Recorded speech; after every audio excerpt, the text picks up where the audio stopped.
আসসালামু আলাইকুম, আমন্ত্রণ জানাচ্ছি জাগো টিভিতে। আপনাদের সাথে আছি আমি সিদ্দিকুর রহমান সিদ। শুরুতেই জানিয়ে দেব জাগো টিভি সংবাদ শিরোনামগুলো। হাইফা বন্দরে ইরান ও হিজবুল্লাহর হামলার আশঙ্কায় ভীত ইসরায়েল, দৈনিক হারাজ্যের খবর। ইসলাম বিদ্বেষ, আতঙ্ক ছড়াচ্ছে ভারতীয় গণ ও সামাজিক মাধ্যমগুলো, ঢাকাকে অস্থিতিশীল করতে নয়াদিল্লির অভিপ্রায়ের প্রতিফলন ঘটেছে। হানিয়া ও শুকুরের হত্যাকাণ্ডের মধ্যপ্রাচ্যের পরিস্থিতি বদলে গেছে, প্রতিরোধ অক্ষের ইসরায়েল বিরোধী লড়াই তুঙ্গে রয়েছে আল হুথি। কথিত লাভ জিহাদের মামলায় মুসলিমদের যাবজ্জীবন দিতে চায় আসামের মুখ্যমন্ত্রী। আন্দোলনে সহিংসতা, হত্যাকাণ্ড তদন্তে সহায়তায় প্রস্তুত জাতিসংঘ। শুনছিলেন শিরোনাম, এবারে বিস্তারিত। ইসরায়েলের হাইফা বন্দরে ইসলামী প্রজাতন্ত্র ইরান এবং লেবাননের হিজবুল্লাহ যোদ্ধারা হামলা চালাতে পারে বলে ভীতি ছড়িয়ে পড়েছে। হামাস নেতা ইসমাইল হানিয়াকে ইরানে শহীদ করার পর এই ভীতি ছড়িয়ে পড়েছে ইসরায়েলিদের মধ্যে। ইসরায়েলের প্রভাবশালী দৈনিক পত্রিকা হারাজ্য গতকাল এক প্রতিবেদনে বলেছে, হাইফা এলাকায় বসবাসরতদের মধ্যে মারাত্মক রকম ভীতি ছড়িয়ে পড়েছে যে ওই এলাকায় অবস্থিত পেট্রোকেমিক্যাল কারখানাগুলোতে হিজবুল্লাহ এবং ইরান হামলা চালাতে পারে। এসব পেট্রোকেমিক্যাল কারখানায় বিপুল পরিমাণ দাহ্য পদার্থ রয়েছে। এই দুশ্চিন্তায় হাইফা এলাকায় বসবাসরত ইসরায়েলিদের রাতের ঘুম কেড়ে নিয়েছে। হাইফা এলাকায় বসবাসরত এক ব্যক্তি হারাজ্য পত্রিকাকে বলেছে, আমরা বিস্ফোরকের ব্যারেলের উপর বসে আছি এবং কি ঘটতে যাচ্ছে তা নিয়ে আমরা খুবই ভীত সন্ত্রস্ত। ইসরায়েলের পরিবেশ সুরক্ষা বিষয়ক মন্ত্রণালয়ের বরাত দিয়ে হারাজ্য পত্রিকা জানিয়েছে, হাইফা বন্দর এলাকায় ১৫০০ রকমের বিপজ্জনক উপাদানের উপস্থিতি রয়েছে, যার মধ্যে ৮০০ দাহ্য পদার্থ রয়েছে। বাংলাদেশের ছাত্র নেতৃত্বাধীন গণ অভ্যুত্থানে শেখ হাসিনা ক্ষমতাচ্যুত হয়ে ভারতে পালিয়ে যাওয়ার কয়েক ঘন্টা পর থেকে ভারতীয় গণ এবং সামাজিক মাধ্যমগুলোতে বাংলাদেশি হিন্দুদের উপর হামলার অনেক বিভ্রান্তিকর প্রতিবেদন ও তথ্যচিত্র ছড়িয়ে দিচ্ছে। টাইমস অফ ইন্ডিয়া ভারতের প্রধানমন্ত্রী নরেন্দ্র মোদীর শাসক দল ভারতীয় জনতা পার্টির এক ঊর্ধ্বতন নেতা শুভেন্দু অধিকারীর উদ্ধৃতি দিয়ে একটি প্রতিবেদনে বলেছেন, ১ কোটিরও বেশি উদ্বাস্তু শীঘ্রই পশ্চিমবঙ্গে প্রবেশ করতে পারে। মোদী সরকারের ঘনিষ্ঠ ভারতের আরেক সংবাদ সংস্থা ANI বিজেপির এক ছাত্র নেতাকে উদ্ধৃত করে বলেছেন, বাংলাদেশে গণ অভ্যুত্থান শত্রুদের দ্বারা সংঘটিত হয়েছে। টাইমস অফ ইন্ডিয়ার আরও একটি নিবন্ধে দাবি করা হয়েছে যে বাংলাদেশের সবচেয়ে বড় ইসলামপন্থী দল জামায়াতে ইসলামী বাংলাদেশে শেখ হাসিনা সরকারের পতন ঘটিয়েছে। এদিকে একটি সাক্ষাৎকারে বাংলাদেশের হিন্দু সম্প্রদায়ের নেতা গোবিন্দ চন্দ্র প্রামাণিক বলেছেন যে তার জানামতে আওয়ামী লীগের সাথে সম্পর্কহীন কোনো হিন্দু পরিবারে আক্রমণ করা হয়নি। গোবিন্দ বলেন, হিন্দু সম্প্রদায়ের নেতা হিসেবে আমি নিশ্চিত করতে পারি যে এই হামলাগুলো রাজনৈতিক উদ্দেশ্য প্রণোদিত ছিল, সাম্প্রদায়িক নয়। সারা দেশে আওয়ামী লীগের সঙ্গে যুক্ত মুসলিম পরিবারগুলোতে ১০ গুণ বেশি হামলা হয়েছে। প্রামাণিক এও স্বীকার করেছেন যে হিন্দু মন্দিরগুলোতে সুরক্ষা দেওয়া হচ্ছে। স্থানীয় গণমাধ্যমগুলো জানিয়েছে, সোমবার রাত থেকে জনতার সহিংসতায় ১১৯ জনেরও বেশি লোক নিহত হয়েছে। AFP নিউজ এজেন্সির সত্যতা নিরীক্ষা সম্পাদক কাদের উদ্দিন শিশির আল জাজিরাকে বলেছেন যে নিহতদের মধ্যে মাত্র ২ জন হিন্দু, একজন পুলিশ এবং অন্যজন আওয়ামী লীগের কর্মী।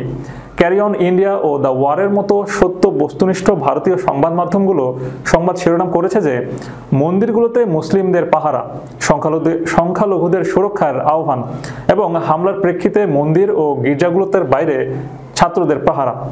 দ্য ওয়ারের প্রতিষ্ঠাতা সম্পাদক সিদ্ধার্থ ভারাদারাজান আল জাজিরাকে বলেছেন, ভারতীয় মাধ্যমগুলোর একটি অংশ যারা বাংলাদেশি পরিস্থিতিকে ব্যবহার করে বিজেপি এবং RSS এর অভিসন্ধি পূরণের লক্ষ্যে মুসলিম বিরোধী বক্তব্য প্রচার করছে।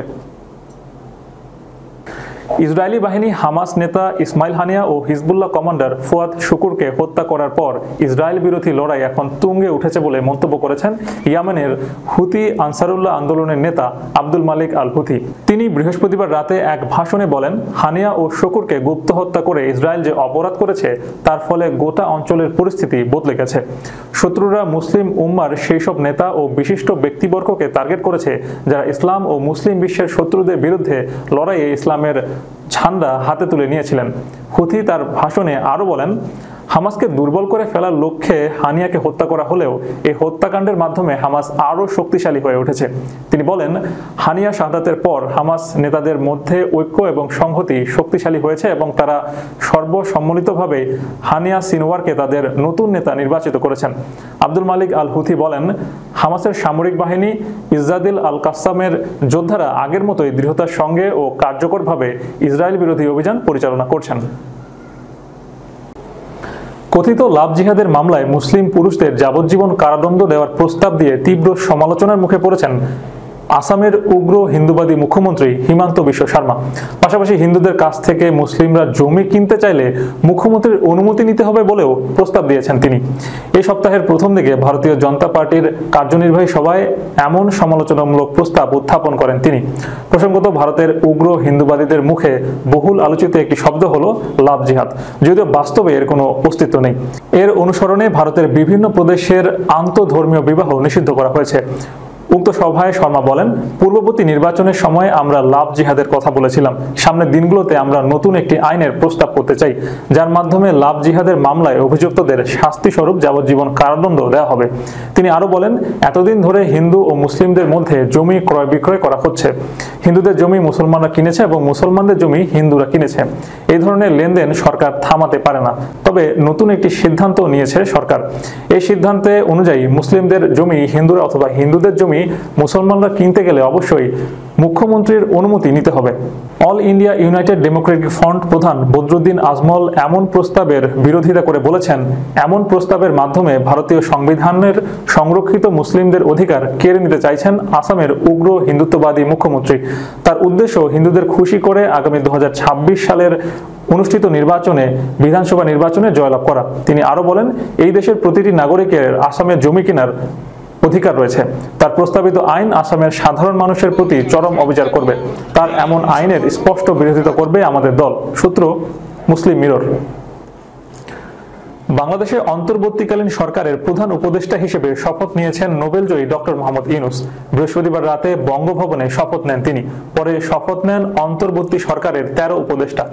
অন্তর্বর্তীকালীন নতুন এই সরকারের শপথ গ্রহণের পরই নিজেদের প্রতিক্রিয়া জানিয়েছে জাতিসংঘ।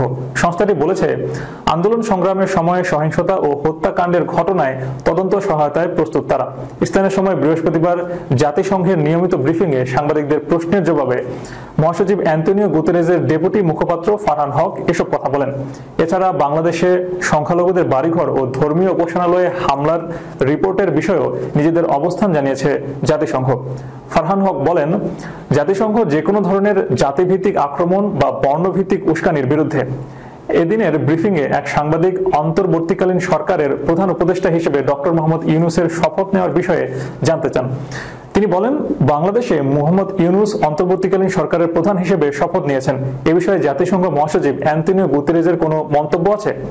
জবাবে মহাসচিবের উপমুখপাত্র ফারহান হক বলেন, আপনি শুনেছেন, সরকার গঠনের অন্তর্ভুক্তিমূলক প্রক্রিয়ার জন্য আমাদের আশা সম্পর্কে আমরা বলেছি এবং আমরা অবশ্যই সেই আশা বজায় রেখেছি এবং অবশ্যই জনসাধারণের মধ্যে সহিংসতা হ্রাস এবং বৃহত্তর সংযমের যে কোনো ইঙ্গিতও ভালো জিনিস। পরে এক সাংবাদিক বাংলাদেশে হিন্দু ও অন্যান্য সংখ্যালঘুদের উপর হামলার বিষয়ে মহাসচিবের কোনো প্রতিক্রিয়া বা বক্তব্য আছে কিনা তা জানতে চান।